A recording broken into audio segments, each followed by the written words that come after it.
안녕하십니까. 자갈치 아줌매입니다.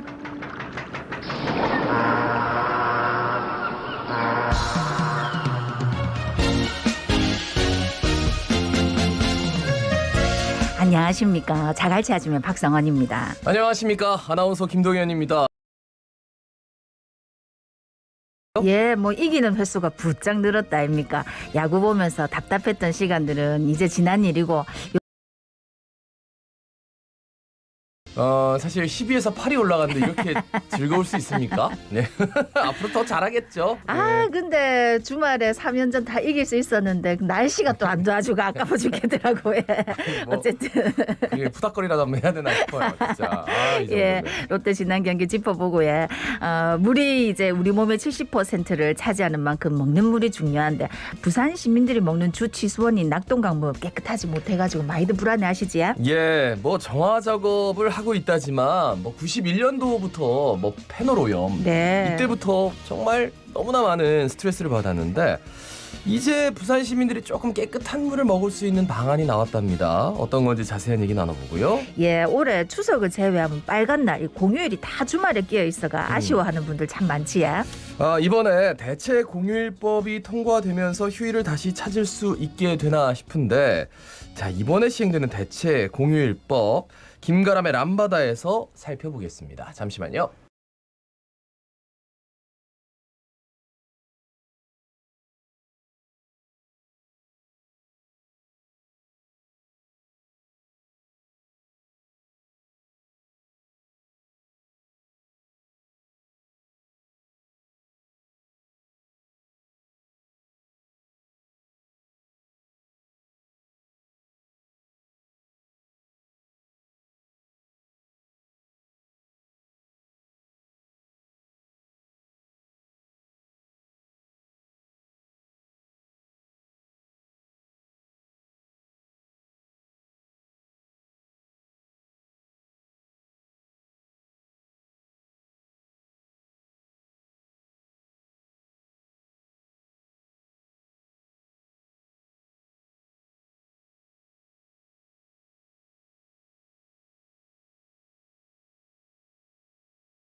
자, 오늘의 뉴스 좀 부산 YMC 온범 사무총장 전화 연결돼 있습니다. 총장님 안녕하십니까? 안녕하십니까? 네, 안녕하십니까. 자, 오늘 첫 번째 소식이 대저대교 관련 소식인데 부실 환경영향평가로 논란이 됐던 대저대교에 대해서 환경부가 4가지 대안 노선을 발표를 했는데 부산시 환경단체 모두 반발을 하고 있다라는 소식입니다. 전해주실까요?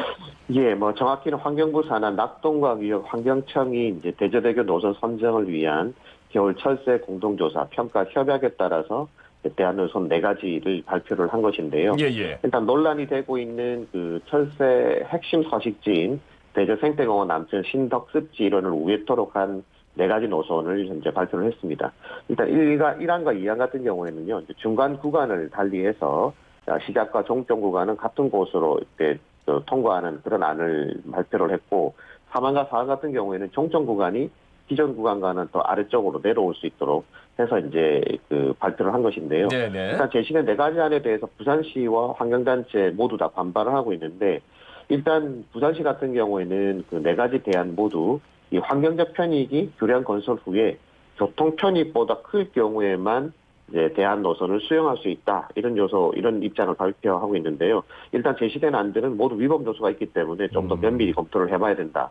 이런 입장을 가지고 있고, 예. 또 환경단체 같은 경우에는 이제 교량이 그 큰 고니 서식지를 파편할 수 있다라고 하는 것들을 공동조사 과정에서 결과가 나온 게 있었는데, 이제 그 결과가 전혀 반영되지 않은 아니기 때문에 수용하기가 예. 어렵다. 이런 입장을 지금 보이고 있는 상황입니다. 예, 사실 그동안 이 양측이 첨예하게 대립하는 것에 대해서 저희도 쭉 다뤄오고 있었는데, 그러니까 사실상 합의점 찾는 게 쉽지 않아 보이고, 예.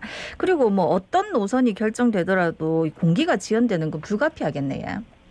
예, 아무래도 좀 그럴 수밖에 없을 것 같습니다. 일단 네. 2019년도에 그 거짓 환경영향 평가로 재평가에 들어가면서 부산시하고 낙동강 유역청 그리고 환경단체 간의 재조사를 이제 합의한 다음에 시와 환경단체가 각각 2명씩에서 4명의 전문가를 일단 파견을 했었거든요. 그래서 그 4분이 낙동강 본류 구간의 큰고니 서식 환경조사를 실시한 바가 있고, 예. 그래서 그때 조사된 내용을 토대로 이제 대안 노선을 만들자라고 해서 이번에 이제 4개 안이 나오게 된 건데, 거기다가 이제 대안 노선을 찾던 시점이 지난 5월이었죠. 5월에 그 세계적인 멸종 위기종이라고 할 수 있는 대모잠자리 서식지가 또 이 인근에서 발견이 되었습니다. 그래서 현재로서는 이제 논란이 더 커지고 있는 그런 상황인데요. 예. 예. 일단 부산시 같은 경우에는 그 종점을 변경하게 되면 기재부의 재승인을 받아야 되는 상황이기 때문에 노선을 대폭적으로 수정하는 안들은 수용하기 어렵다, 이런 입장을 보이고 있는 것이고, 또 환경단체 같은 경우에는 큰고니 외에도 이제 대모잠자리와 같은 멸종 위기종까지 서식하는 것이 확인되었기 때문에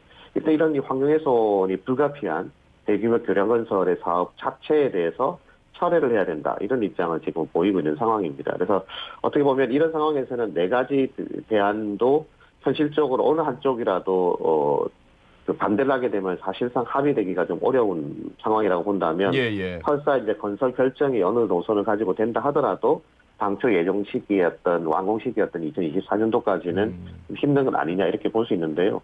또 이제 한쪽에서는 그 어떤 대안 노선을 결정하더라도 시작점이라고 할 수 있는, 그러니까 이제 그 대저 건너편이죠. 그쪽에서 들어올 수 있는 부분은 이제 선악동강 구간이라고 하는데, 그까지의 구간은 변화가 없기 때문에 일단 대교 건설은 좀 뒤에 놔두더라도 기존 구간에 대해서 먼저 공사하는 분리공사라도 해야 되는 거 아니냐라고 하는 주장도 나오고 있는 그런 상황입니다. 그러니까요. 대안 노선이라는 거는 결국은 대저대교를 짓겠다라는 얘기인데, 환경단체는 지을 수 없다라는 부분이기 때문에, 그리고 기존에 있었던 노선에서 이제 변경을 한다면은 이제 예산이 추가로 당연히 들어갈 것이고, 그 또한 이제 기재부에 다시 한번 또 승인을 받아야 되고, 여러 가지로 참 복잡합니다. 이게 처음부터 이렇게 거짓 용역 보고서를 제출하지 않았다면, 이런 생각이 드는데, 분명히 이런 불신이 점점점 키워지면서 좀 돌아올 수 없는 강을 건넌 게 아닌가, 이런 생각까지 드네요. 어떻게 보세요? 예, 저도 뭐 그런 생각이 듭니다. 그러니까 이미 너무 양측에 대한 신뢰가 다 깨져 있는 상태. 예. 이제 환경단체의 그 시에 대한 신뢰가 깨져 있는 상태거든요. 그러니까 2019년도였죠. 벌써 2년 전입니다. 2019년 6월 달에 그 이 대저대교 건설에 대한 환경영향평가서가 제출이 되었는데, 당시에 뭐 현장 조사 없는 평가서에다가 조사 시간까지 막 부풀려가지고 한 27차례의 거짓 작성이 이루어져가지고, 당시에 이제 경찰 조사도 있었고, 또 낙동강 유역청의 업무 정지 등의 행정 처분까지도 있었는데요. 여기에다가 이제 덧붙여 불신이 더 커진 이유가, 지난해 10월에 이제 재조사 보고서가 제출이 되었었는데, 예. 여기에서도 그 1차 조사 과정에서 문제가 된 업체가 참여를 했고, 예. 심지어 거짓 보고서를 올렸던 담당 기술사의 이름이 같이 올려져 있었던 그런 상태도 있었거든요. 물론 시에서는 이걸 새로운 전혀 다른 업체가 했을 때는 물리적 시간이 너무 많이 걸리기 때문에 예. 1차 업체가 참여할 수밖에 없었다, 이런 입장을 내긴 했습니다만, 그 사실 말이 안 되는 얘기지 않습니까? 근데 거기에다가 또 재제출된 보고서에 환경과 전혀 관련 없는 뭐 인간성 회복 관련돼 있는 시민단체가 참여하기도 했고, 또 뭐 대저대교 건설을 지지하는 단체가 또 참여하기도 해서 일단 현장 조사에 뭐 실제 진행 여부도 파악할 수 있는 근거 자료도 없었다라고 이제 밝혀졌기 때문에, 예. 이런 부분들이 이제 계속 불신을 이제 더 가중시키는 형태가 된 것이죠.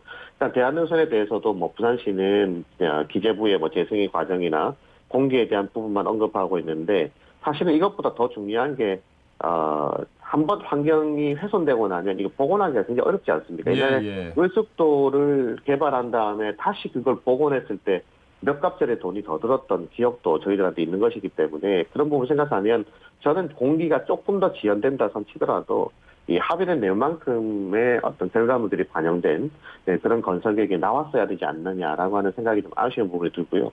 물론 환경단체 같은 경우에도 뭐 저는 개인적으로 무조건 환경을 보존해야 되니까 건설은 무조건 안 돼. 이런 입장은 적어도 아닐 거라고 생각되고 또 그것도 아니어야 된다고 생각합니다. 다만 이제 어쨌든 적어도 합리적 그 근거에 의해서 좀 수긍할 수 있는 일반 시민이 보더라도 이건 환경단체가 좀 심하게 반대하는 거야 라고 하는 내용들이 담길 수 있는 정도의 조사 보고서 혹은 거기에 대한 대안이 제출되어야만 사실 시민적 지지를 얻을 수 있는 건설이 되지 않겠냐 이렇게 보는 거거든요. 그것이 다 안 되고 있기 때문에 사실 이런 논란이 더 깊어지고 있다 이렇게 볼 수 있겠습니다.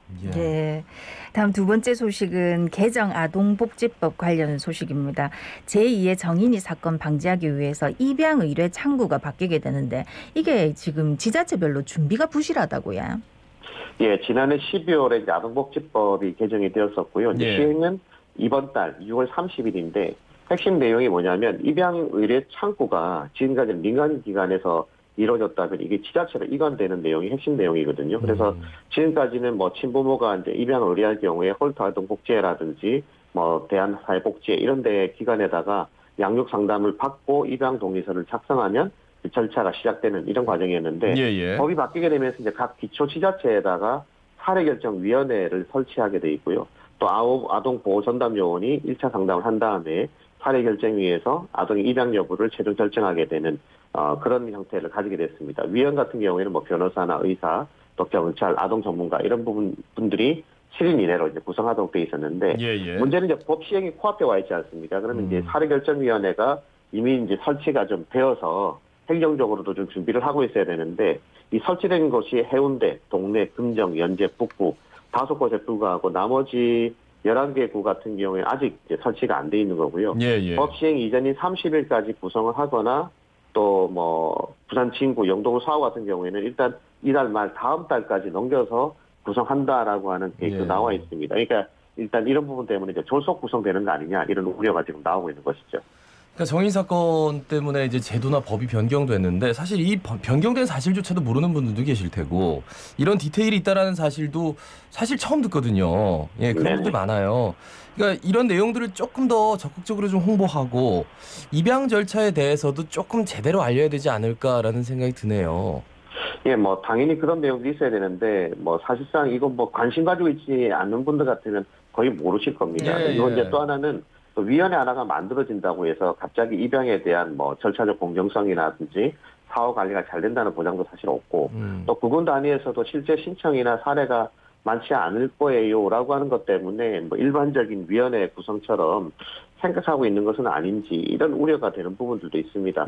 저도 뭐 개인적으로 많은 위원회에 이렇게 참여를 해봅니다만 가끔은 뭐 저런 분이 어떻게 누구의 추천에 의해서 위원회 참여하고 있지? 뭐 이런 생각이 들 때도 있고 또 공무원 편의에 따라서 만들어진 거 아니야? 전혀 거기에 대한 관심이 없는 분 같은데? 라고 하는 생각이 들 때도 굉장히 많이 있거든요. 특히 입양 과정에 있는 아이의 입장을 고려해보면 이번에 구성되는 이 사례결정위원회 같은 경우에 하나의 인생과 직결되어 있는 문제지 않습니까? 또 이제 부모가, 친부모가 어떤 상황에 있는 것인지, 어떤 심리적 요인이 있는 것인지를 좀 면밀히 봐야 되는데 그런 부분에서 보면 이 위원회에 참여한다고 하는 것은 굉장히 의미 있게 생각하고 자기 어떤 소명감 이런 것들이 있는 분들이 좀 참여를 해야 된다고 생각되는 부분도 있습니다. 또 행정에서도 구군별로 1차를 아동 전담 보호 요원이 일단 상담을 해야 되는데요. 그러니까 구군별로 보니까 17개 구군에 많게는 3명, 적게는 1명밖에 없어요. 그러니까 물론 이제 입양 절차가 그렇게 많을까라고 생각되는 부분도 있겠습니다만 사전에 그만큼 전문가적인 입장에서의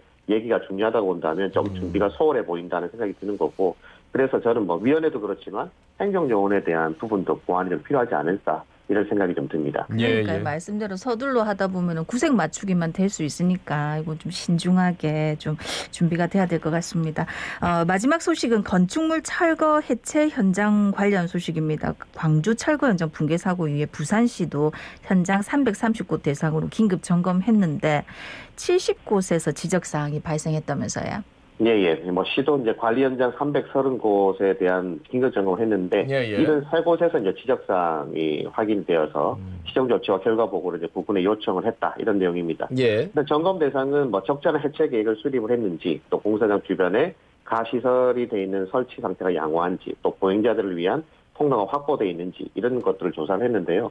일단 건축물 구조나 현장 여건에 맞는 그 해체 계획을 수립하지 않았거나 부실한 곳이 46곳이 나타났고 예. 또 경사지 해체가 끝난 다음에 잔재물로 비산먼지가 발생하거나 붕괴 위험이 있는 곳이다라고 하는 곳이 이제 34곳. 이 밖에 이제 그 비계가 훼손되거나 또 공사용 낙하물 방지망이 설치되지 않아서 보행자나 안전 통로에 좀 확보가 덜 됐다라고 하는 것이 10곳이 조사가 되었다는 그런 내용입니다. 근데 73곳이나 됐다는 게 놀랍고, 예, 긴급 점검 안 했다면 그냥 방치됐을 법한 것도 있다는 거잖아요. 네. 근데 이제 후속 조치가 굉장히 중요해 보입니다. 그러니까 어쨌든지 잘못됐다면 이게 시정명령하고 또 후에 좀 더 강제력을 띄어야 되지 않을까. 이게 굉장히 좀 중요한 부분이잖아요. 목숨과도 직결된 부분인데.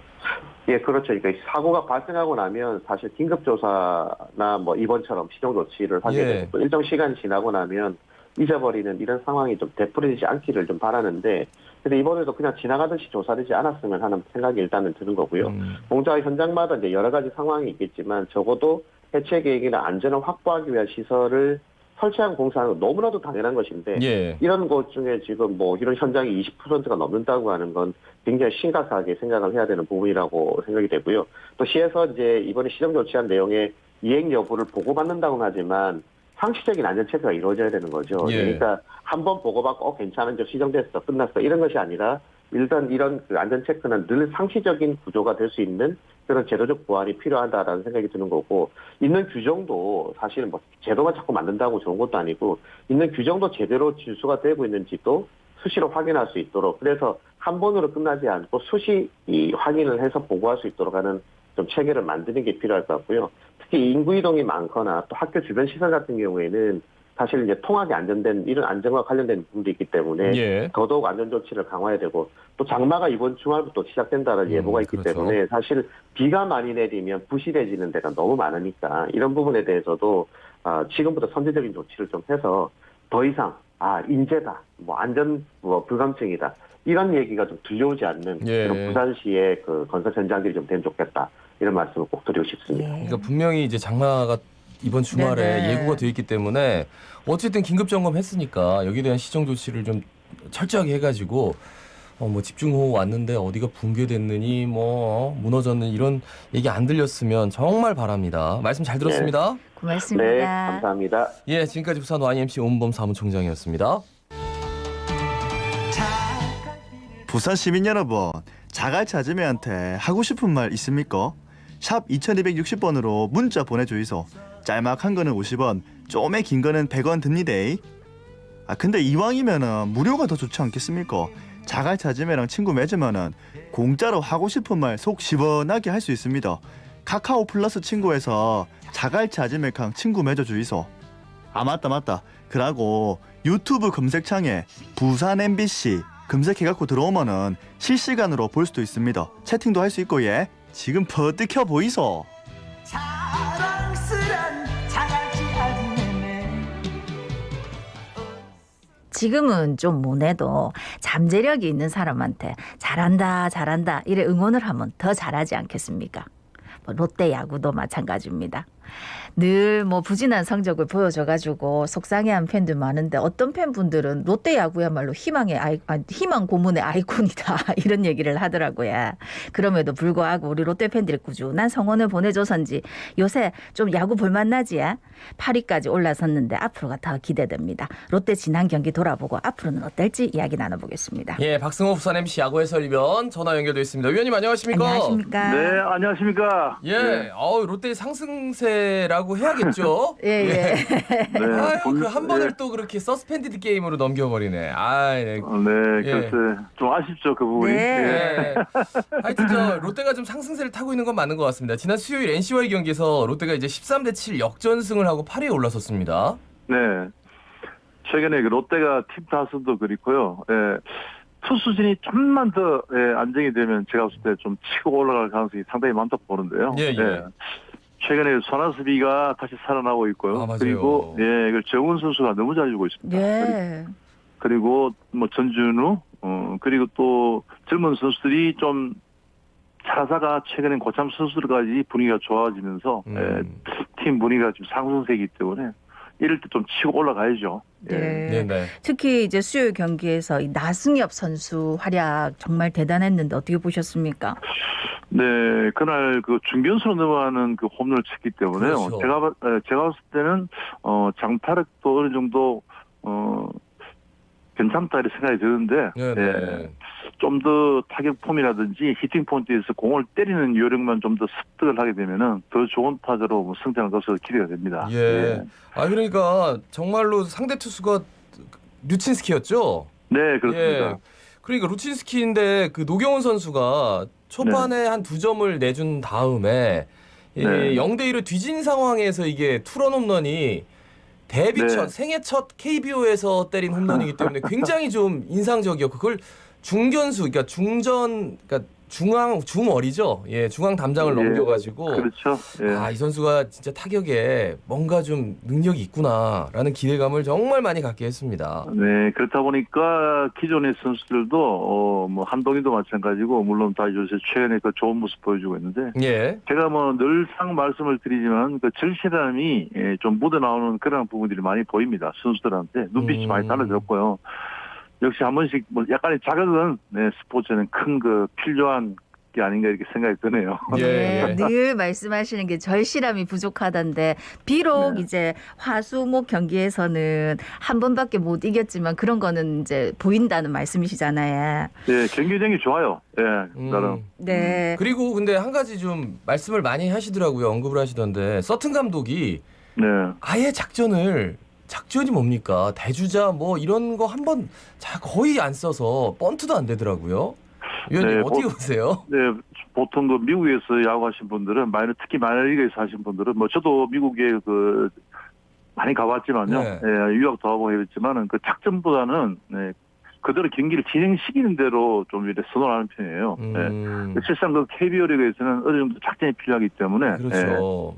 그 선수들이 그 개인적인 특성을 그 파악해서 물론 뭐 파악은 좀 되겠지만 예. 한두 점 승부에서는 이길 수 있는 그런 야구를 함으로써 좀 더 강팀이 될 수 있기 때문에 예. 그런 그 작전도 좀 필요한 편이에요. 과유불급이라고 지나치게 안 하는 것도 좀 대타도 안 쓰고 저는 예. 그런 면에서 롯데 선수들을 잘 파악을 했다라는 생각이 좀 들긴 해요. 작전 수행 능력이 별로 그렇게 좋지는 않거든요. 네. 그냥 내비두면 예. 잘합니까? 내비둬야 이겨요.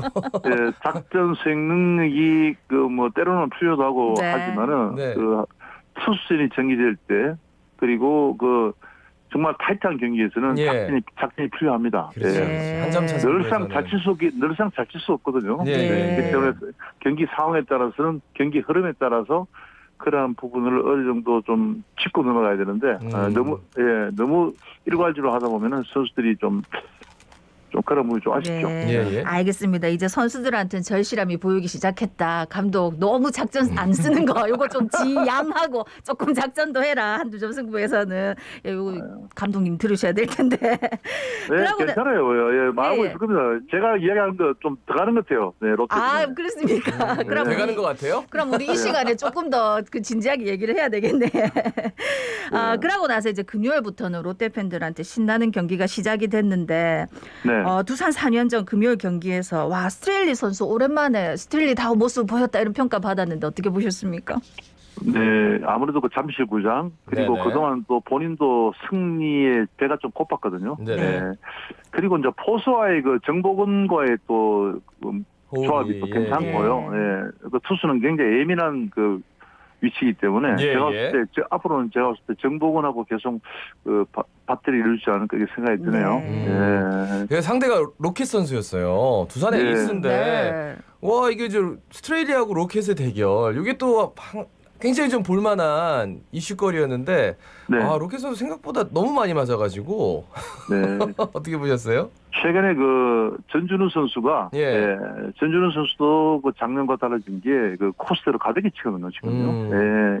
그러다 보니까 정확도도 많이 좋아졌고 뭐 정훈 선수는 또 워낙 또 개성 있는 스타일이기 때문에 투스트라이크까지는 풀스윙하면서 투스트라이크 이후에 분리할 때는 또 컨택 유지하기 때문에 네네. 상당히 좋아요. 거기다가 뭐 한동희도 좀 올라오고 있고 손아섭은 또 뭐 계속 좋으니까 예, 최근에 팀 타선이 살아나기 때문에 롯데는 뭐 팀 타선이 일단 살아나야 됩니다. 그렇지 않으면은 네, 경기가 좀 힘들어지는데 최근 뭐 팀 타선이 거의 다 좋아지고 있기 때문에 예, 예. 앞으로 경기에서도 상당히 기대가 됩니다. 예. 네네. 그 토요일 경기가 아마 네. 가장 롯데가 이제 하고 싶어하는 경기인 것 같아요. 뭐냐면 별다른 작전 안 내니까 이기려면 홈런밖에 없다. 예. 그래서 한동희 선수가 9회에 야 이게 홈런을 터뜨려가지고 네. 대단했습니다. 어떻게 네. 보셨어요? 네, 그날 홈런은 실상 상당히 치기 힘든 코스였는데요. 예. 제가 봤을 때 몸쪽을 노린 것 같아요. 네, 음. 몸쪽을 노리면서 힙튼과 허리 회전이 굉장히 좋았고요. 네, 거기다가 치면서 스윙이 확실히 짧아진. 네네. 네, 그런 모습이 뭐 몸쪽 공은 그 스윙이 짧고 짧게 회전이 되면은 그 좋은 타구가 나오는데 그런 상당히 좋은 홈런이 나왔습니다. 예. 네. 아니 그래가지고 일요일도 뭔가 분위기가 참 이렇게 좋아지고 있는데 뭐 서스펜디드 규정 뭐 이래가지고 비가 와가지고 취소가 됐는데 뭐 10월 7일에 한다 이러더라고요. 네, 아직 한3 달 동안 넘겨 남았는데. 네.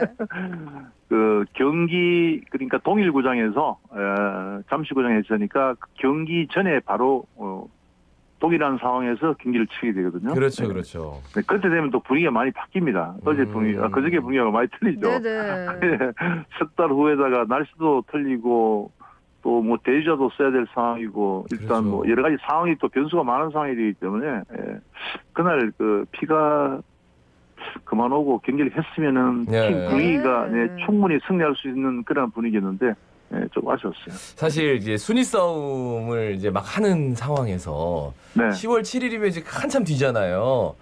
그러니까 사람들이 이게 10월 7일 경기를 어떻게 보느냐가 굉장히 좀 주목돼요. 왜냐면 아유 뭐 우리 이번 시즌 포기했는데 뭐 최선을 다해라 이게 아니라 네. 요거 하나 이기면 우리가 뭐 4등으로 올라가고 3등으로 올라가고 네. 네. 요런 때 딱 그 경기를 했으면 하는 바람 뭐 모든 그럼요. 롯데 팬들이 다 가지고 있을 것 같습니다. 그 오늘부터 키움하고 SSG 경기인데요. 뭐 네. 어떻게 투수 좀 나아질까요? 예, 제가 봤을 때 SSG도 지금 투수들 이런 거 무너져 있어요. 예, 그렇죠. 그러다가 지금 이번 그 키움전에서는 그 에이스 투수가 그 목요일 정도의 브리금 정도가 나오고 투수가 그닥 강하지 않거든요. 예. 투수 로테이션상 그런 점을 감안했을 때 이번 주도 팀 타수는 그 원정 경기지만 나름대로 그 좋은 모습을 보일 것으로 예상이 되네요. 예. 네. 말씀 여기까지 듣겠습니다. 고맙습니다. 고맙습니다. 네, 수고하세요. 네, 예. 롯데자이언츠 이야기 박승호 부산 MBC 야구 해설위원이었습니다.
속상하고 억울한데 아무도 안 들어준다.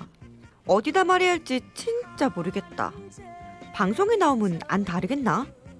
부산 어디서든 무슨 일이 생기면 언제든지 얘기해 주이소. 자갈치 아지매가 여러분의 민원을 기다립니다.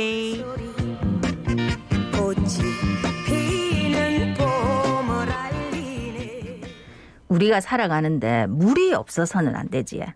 또 우리 몸의 70%를 물이 차지하는 만큼 먹는 물이 진짜 중요합니다. 그런데 지난 1991년 낙동강 페놀 유출 사고로 부산 시민들의 먹는 물 걱정이 시작됐고 30년이 되도록 해결을 못하고 있습니다. 낙동강 정화 작업을 계속 해오고 있다 하지만 부산 시민들은 좀 더 안전하고 깨끗한 물을 마셨으면 좋겠다 늘 얘기를 하고 있었는데 이번에 맑은 물을 먹을 수 있는 대책이 마련됐다 하는데 어떤 건지 자세히 알아보겠습니다. 예, 부산시 이근희 물정책국장 전화 연결돼 있습니다. 국장님 안녕하십니까? 안녕하십니까? 예, 안녕하십니까. 예. 이번에 낙동강 통합 물관리 방안이 통과가 됐다고 들었습니다. 이게 어떤 의미입니까? 예.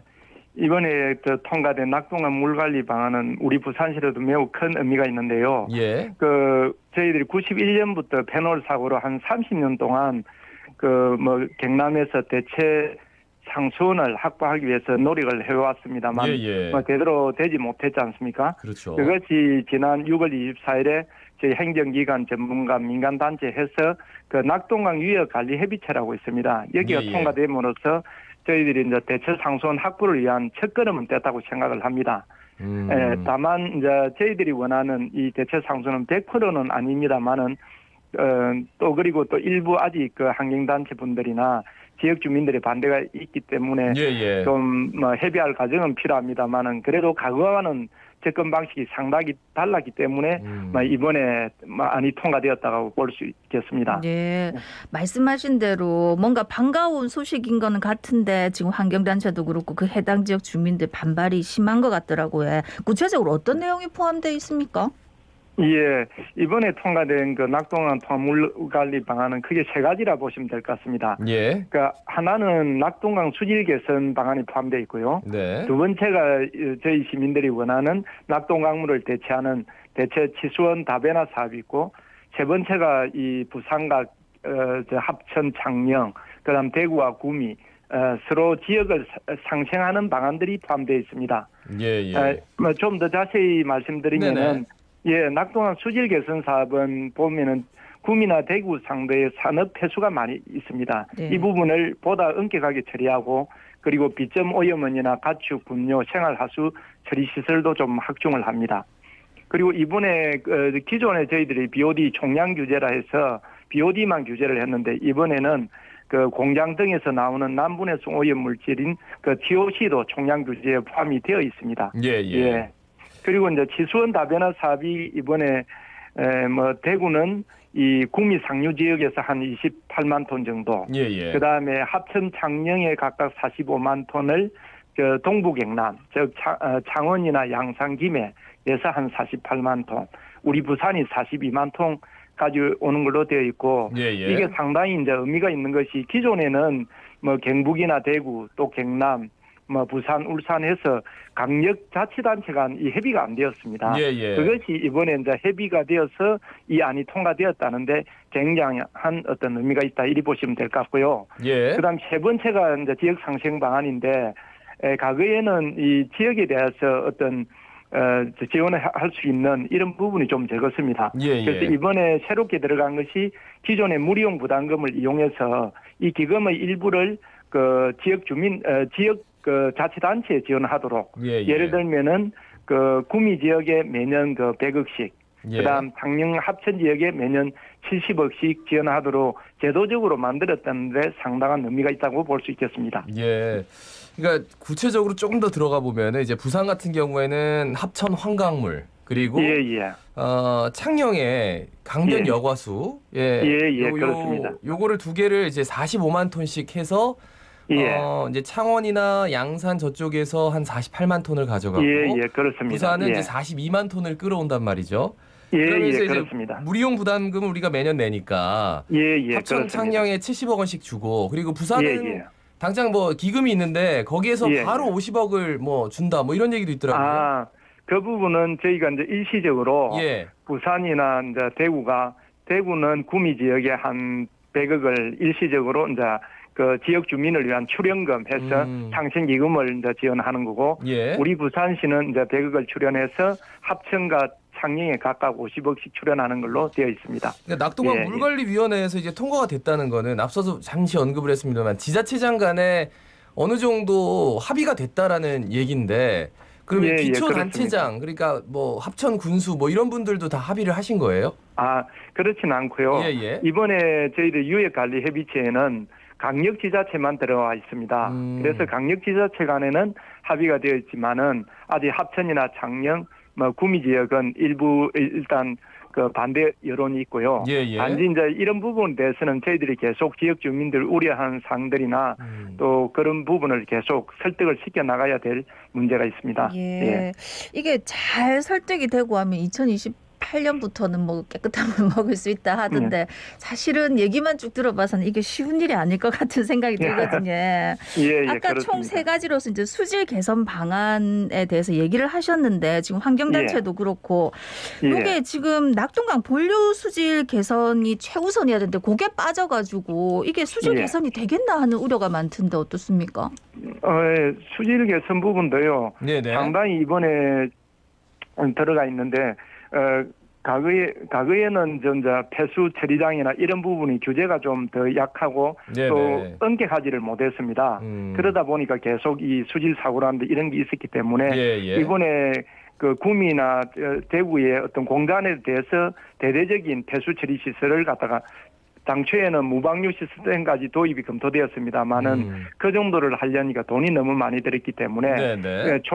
초고도 폐수 처리 정도 하는 걸로 이렇게 이제 안이 잡혔고요. 예. 대신에 이제 하수 처리장이라든지 그다음에 폐수 그다음에 이제 이 축산 폐수 등 있지 않습니까? 네. 이런 네네. 부분에 대해서는 대대적으로 추가를 하고 그리고 무엇보다 중요한 게 기존에는 이게 BOD 총량 규제를 해서 저희들이 하수 처리장이나 이런 걸 지으면 오염물질이 줄어들지 않습니까? 그죠? 예, 예. 그러면은 대구나 구미에 100이라는 BOD 할당을 줬으면은 줄어든 만큼 또 하수 처리장을 지어서 줄어들면은 그만큼 공단을 유치할 수가 있었어요. 예, 예. 그러다 보니까 저희들이 한 20년간 그 무용 부담금을 8천억을 내서 수질 개선을 위해서 투자를 했지만은 오히려 COD를 보면은 공단들이 많이 들어가 가지고 COD 기준으로 보면은 오염이 오히려 악화된 거죠. 예, 예. 그래서 부산 시민의 상수원으로서는 더욱 안 좋아졌기 때문에 저희들이 계속해서 이제는 이 대체 상수원도 어느 정도 수질 개선도 하지만은 대체 상수원도 좀 해달라. 네네. 그리고 요 지역에 무용 부담금을 주민지원 사업으로 해달라 했던 게 계속 저희들이 2016년부터 건의를 했었습니다. 그게 이제 이번에 정부에서도 상당히 좀 반영이 되었다. 이리 보시면 될 것 같습니다. 근데 이제 하수 처리를 잘하면은 그 기업에게 인센티브를 주는데 인센티브를 뭘로 주느냐? 좀 더 예. 이제 시설을 누릴 수 있는 그런 예. 것들. 그 법은 여전히 존재하는가요? 그러면? 그런 부분은 여전히 있고요. 예, 그게 예. 일종의 이제 뭐 총량 규제에 대한 인센티브라고 보셔도 될 것 같은데요. 그런 어떤 규제가 이번에는 BOD뿐만 아니고 이제 TOC라 해서 공장에서 남분해성 오염 물질을 내는 그런 부분까지 이제 규제가 들어갔다. 이리 보시면 될 것 같습니다. 네네. 예. 제가 듣기로는 2028년 그 42만 톤을 끌어와도 그 예. 이후에라도 이제 물금 매립 취수장에서는 나머지 물은 다 예. 또 써야 된다라고 들었어요. 이게 완전히 대체가 되는 게 그렇습니다. 아니고. 예, 예. 해동수원에서 10만 톤이고 하루 한 95만 톤 정도 필요하다고 그러더라고요. 예, 그렇습니다. 예, 그렇기 때문에 저희들도 낙동강 수질도 포기할 수가 없죠. 그래서 저희들이 이제 환경부에 대해서도 계속 수질 개선도 요구했고, 예, 그래서 예. 이번에 이제 그런 폐수나 그 축산 폐수 이런 걸 해서 정부에서 한 5년간 투자하는 것이 한 뭐 3조 9천억 정도 예, 다시 예. 투자하는 걸로 이렇게 되어 있거든요. 예. 아니 근데 청취자분들 중에서 혹시나 우리가 이제 뭐 더 많은 물 이용 이용 분담금을 부담금. 내야 예. 돼서 수도세 오르는 거 아이가 걱정하시는 분 있으실 것 같은데.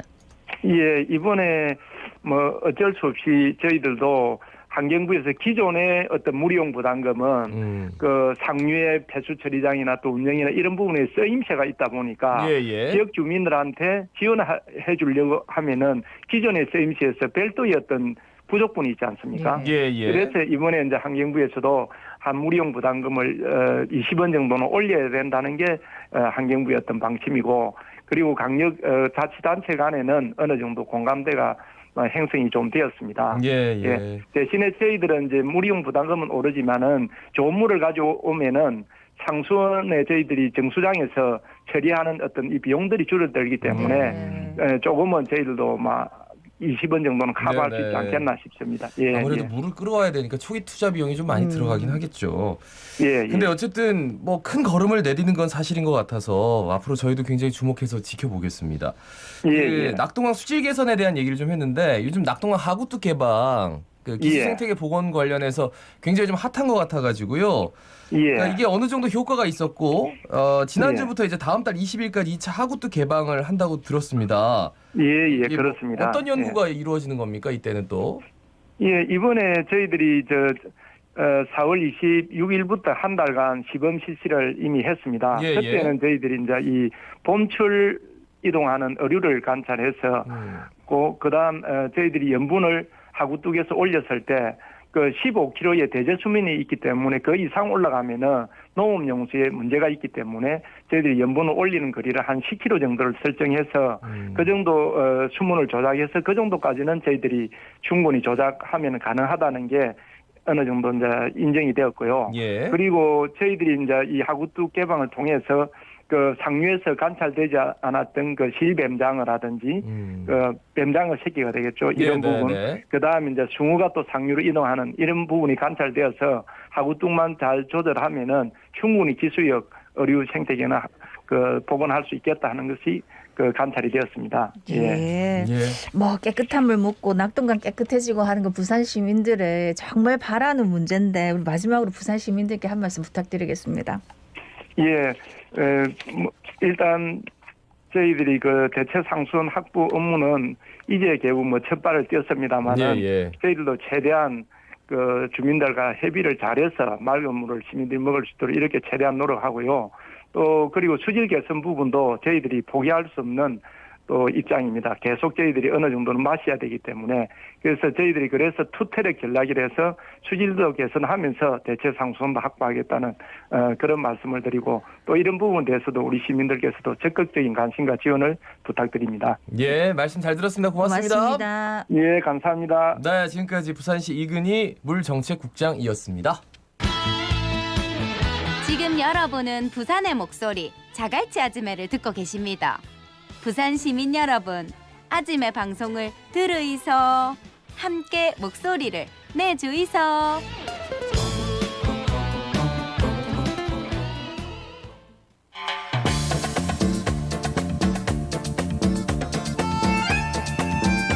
자, 김가람의 남바다, 김가람의 바로 다 보이는 법, 김가람 변호사 함께합니다. 어서 오십시오. 어서 오십시오. 네, 안녕하세요. 오늘은 그 대체 휴일? 대체 휴일법. 요것에 대해서 얘기를 해야 될 것 같은데 사실 올해 이제 공휴일이 모두 주말하고 겹쳐가지고 좀 아쉬워했던 분들에게는 좀 희소식일 수도 있을 것 같아요. 다른 나라는 어떻게 하고 있습니까? 저도 이제 그 올 초에 2021년 달력을 열어보고서는 너무 놀라서 이제 망연자실했을 정도로 빨간 날이 없는 한 해였는데 망연자실까지.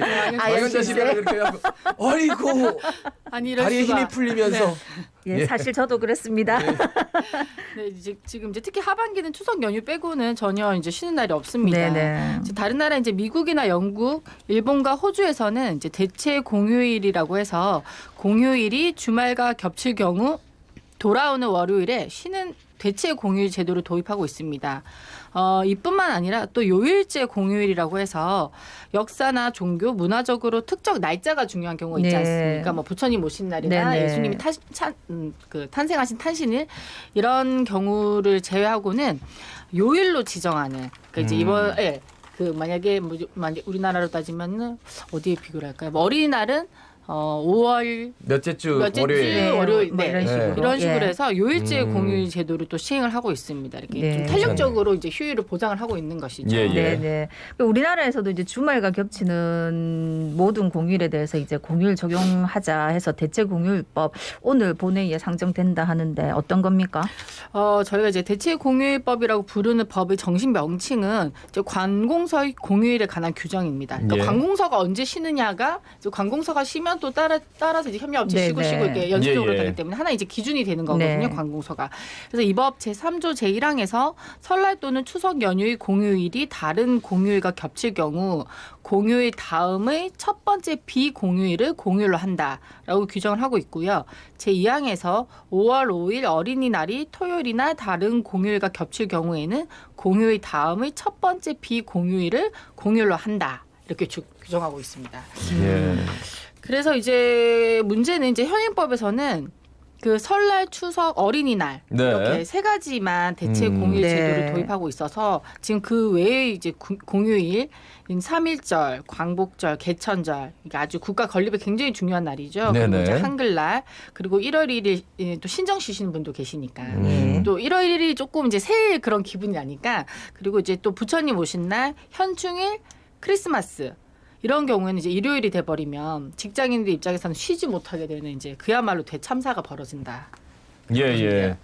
뭐 취지는 굳이 말씀 안 여쭤봐도 굉장히 좀 중요한 여러 가지 이유가 있을 것 같은데 공식적으로 얘기하는 취지는 뭡니까 그러면? 지금 이제 대체 공휴일로 지정된 처음에 이제 대체 공휴일법이 왜 나왔냐면 지금 보시면 이제 설날, 추석, 어린이날은 보시면 다른 공휴일과 달리 모두 이제 가족 친화적인 휴일입니다. 예, 예. 그러니까 제가 이제 어릴 적만 해도 이제 설날이나 추석이면 이제 저희 집이 큰 집이었거든요. 그래서 그날 일가 친척들 다 모이고 또 차례 지내고 오후에는 또 성묘하러 선산 있는 시골도 이제 가서 이제 생각해 보면 굉장히 어른들이 힘드셨을 것 같은데 그럼 이제 사촌들 만나서 뭐 밤에 뭐 아궁이에 불장난도 하고 재미나게 보냈는데 이제 점점 핵가족화되면서 명절에는 이제 차례도 간소화되고 경우에 따라서는 이제 차례를 지내지 않고 여행 가기도 하고 그래서 이제 점점 가족들이 모이는 일이 줄어들게 되자 이제 대체 공휴일 외국에서는 이제 이미 이제 도입이 돼서 시행이 되고 있던 이제 대체 공휴일 제도를 도입해서 가족들과 시간을 보내라 이런 취지였는데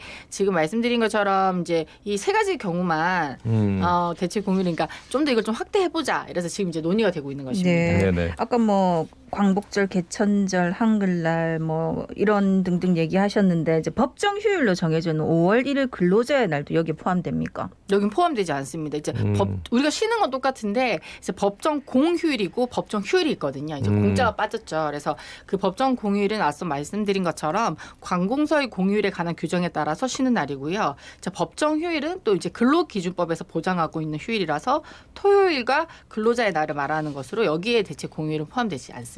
예. 언제부터 시행되는 겁니까?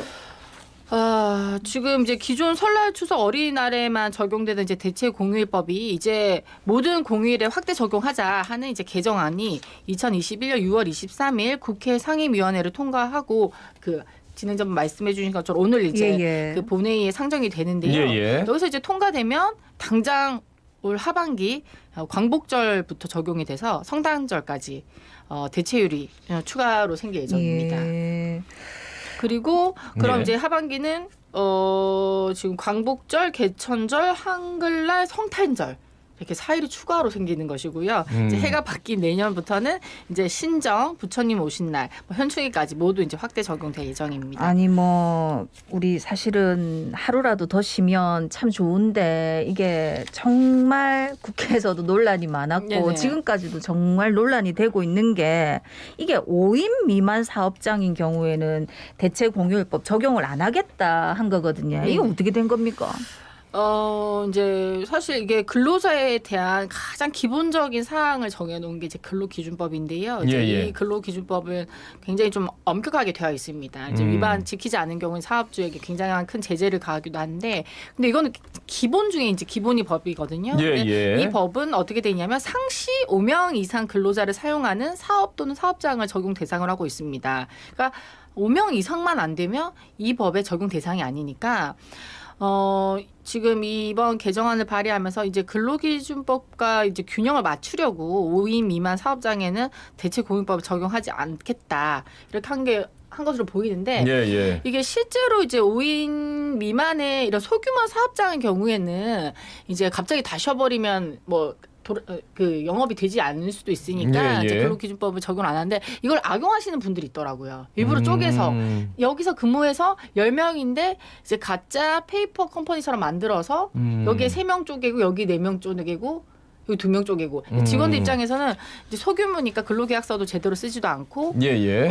내가 어디 다니는지도 잘 모르고 근데 나중에 보면은 여기랑 다른 데로 이제 사업장이 되어 있어서 예. 실제로 이제 법에 사각지대에 놓이게 되는 경우도 있는 거죠. 예. 그래서 지금 같은 경우도 이제 5인 미만은 아마 그 근로기준법이랑 균형을 맞춰서 5인 미만 그 사업장에는 적용하지 않겠다. 이렇게 조금 논란이 되고 있는 것 그러니까 같습니다. 5인 미만 사업장이면 좀 영세한 업체잖아요. 네네, 그렇습니다. 그러면 아무래도 그러니까 관공서는 휴일이란 말이죠. 네. 그럼 이제 식당 같은 데는 5인 미만이 대부분일 거란 말이에요. 맞습니다. 그러니까 그분들은 쉬는 날 가서 식당 가서 밥 먹고 이런데 식당에서 실제로 일하시는 분들은 대체 공휴일인데도 놀지도 못하고 쉬지도 네. 못하고 일을 해야 되고 만약에 일을 한다면 이제 시간의 수당으로 네네. 좀 더 이제 돈을 많이 받으면 되는데 네네.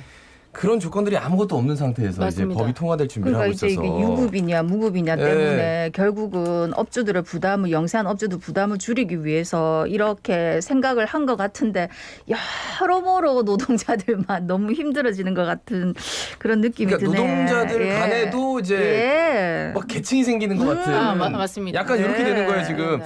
그 5인 미만 사업장의 경우에 대체 공휴일 적용하지 않겠다 이런 소식에 대해서 노동계 반발할 것 같은데 어떤 입장입니까? 맞습니다. 예. 이제 점점 워라밸이라고 해서 일과 휴식의 균형을 맞춰야 한다는 목소리가 점점 커지고 있는데요. 실제로 이제 해운대에 위치하고 있는 유명한 일식당에 제가 한번 식사를 하러 간 적이 있습니다. 근데 거기는 이제 일요일은 영업을 안 한다고 하더라고요. 그래서 제가 오히려 주말이 피크 타임인데 왜 주말에 쉬시나요? 물어봤더니 그 사장님이 되게 말씀하시게 혹시 고객님 이제 월요일에 자녀분들과 놀이동산 가보셨어요? 이렇게 물으시더라고요. 그래서 제가 아니요 이랬더니 자기는 원래 이제 월요일을 휴무로 해서 이제 월요일 날 이제 아이들이 데리고 놀이동산을 갔는데 예. 이게 줄도 안 서고 되게 편할 것 같지만 그 썰렁하고 묘한 그 서글픈 기분이 들더라는 거죠.